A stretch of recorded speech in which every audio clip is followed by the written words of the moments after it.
বেশ কিছুদিন ধরেই মালদার সরকারি মুরগির খামার থেকে বেরোচ্ছে বিকট গন্ধ, আর তাতেই অতিষ্ঠ ইংরেজবাজার পুরো এলাকার 2 নম্বর, 1 নম্বর এবং 4 নম্বর ওয়ার্ড সহ বিস্তীর্ণ এলাকা। বারবার বিভিন্ন মহলে জানিয়েও কোনো সুরাহা মেলেনি। এবার তারই প্রতিবাদে ইংরেজবাজার পৌরসভার বিরোধী দলনেতা অম্লান ভাদুরীর নেতৃত্বে বিজেপির পথ অবরোধ সংগঠিত হয় ইংরেজবাজারের গৌড় রোডে। মুরগির খামারের গন্ধে অতিষ্ঠ এলাকার মানুষ, তাই একযোগে হাতে প্ল্যাকার্ড নিয়েই বৃষ্টিমুখর দিনকে উপেক্ষা করে বিজেপির পক্ষ থেকে অবরোধ আন্দোলন চলে। এহেন অবরোধের কারণে বিঘ্নিত হয় যান চলাচল, নিত্য পথযাত্রীদের পড়তে হয় সমস্যায়। এর পাশাপাশি সূত্রের খবর, শাসক দল বিজেপি উভয়ই স্বীকার করেছিলেন এই গন্ধে রীতিমতো সমস্যা হচ্ছে। তবে শাসক দল সোচ্চার না হলেও বিজেপির পক্ষ থেকেই সাধারণ মানুষকে নিয়ে আন্দোলনে নামার হুঁশিয়ারি দেওয়া হয় এদিন। তবে শাসক দলের কাছে এ ব্যাপারে জানতে চাওয়া হলে তাদের বক্তব্য, বিজেপি লোক দেখানো কাজ করতে ভালোবাসে। এমনকি এও জানানো হয়, মুখ্যমন্ত্রীকে জানিয়েই মুরগির খামারের বিষয়ে ইতিমধ্যেই পদক্ষেপ গ্রহণ করা হচ্ছে।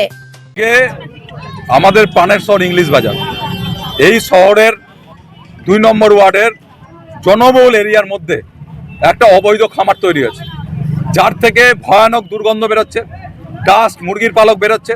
সমস্ত এলাকার মানুষ, মানে আমাদের শহরের উত্তর দিকের সমস্ত মানুষ, 2 নম্বর ওয়ার্ড, 7 নম্বর ওয়ার্ড, 4 নম্বর ওয়ার্ড, 5 নম্বর ওয়ার্ড, 3 নম্বর ওয়ার্ড, 8 নম্বর ওয়ার্ডের অংশ, 1 নম্বর ওয়ার্ড, সমস্ত এরিয়ার মানুষ এই দুর্গন্ধ থেকে পরিত্রাণ পেতে চাইছে। আমরা শহরের ডাক্তারদের সঙ্গে কথা বলেছি, তারা বারবার বলছে এই দুর্গন্ধ যদি মানুষের ফুসফুসে ঢোকে তাহলে বাড়ির বৃদ্ধরা, বাচ্চারা এদের ফুসফুসে রোগে আক্রান্ত হবে, আরও যদি বেশি হয় অ্যালার্জি এবং তার সঙ্গে ক্যান্সার হবে। এই অবৈধ খামারকে এখান থেকে সরাতে হবে, কারণ এই অবৈধ খামারে পরিবেশের কোনো ছাড়পত্র নেই। এখানে পরিবেশের ছাড়পত্রে ক্লিয়ার বলা আছে যে গাইডলাইন, যে জনবহুল এরিয়ার 500 মিটারের রেডিয়াসের মধ্যে কোনো অবৈধ খামার হবে না। কিন্তু এখানে তার 10 মিটারের মধ্যে বাড়িঘর আছে। এখানে বাড়িঘরে যারা বসতি করছে তারা 10 মিটার 20 মিটার মধ্যে বাড়িতে পানীয় জলের ভূগর্ভস্থ ট্যাঙ্ক আছে।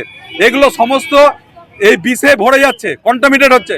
মানুষ এগুলো খেয়ে দিন দিন মরার দিকে চলে যাচ্ছে, অসুস্থ হয়ে যাচ্ছে।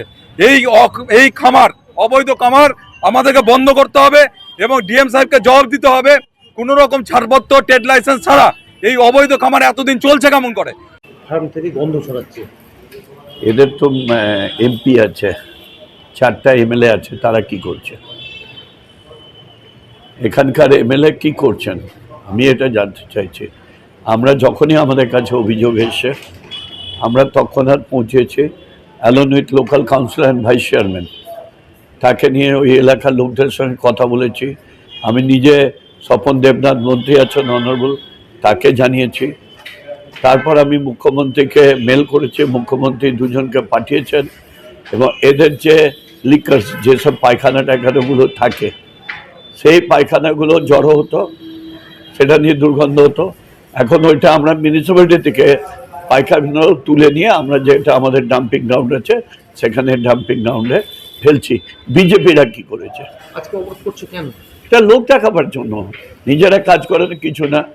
আপনার বলুন তো, শহরে এবার এত বৃষ্টি হচ্ছে, জল জমেছে, শহরে নোংরা থাকে, মানুষের কোনো আছে, কিন্তু তারপরেও এরা বলে, এদের কালচার এরকমই হয়ে গেছে। কাজ না করে সমালোচনা করা, কাজ না করে মানুষকে দুর্ভোগে আনা, এটাই হচ্ছে culture. Bureau report, Nobel Bangla.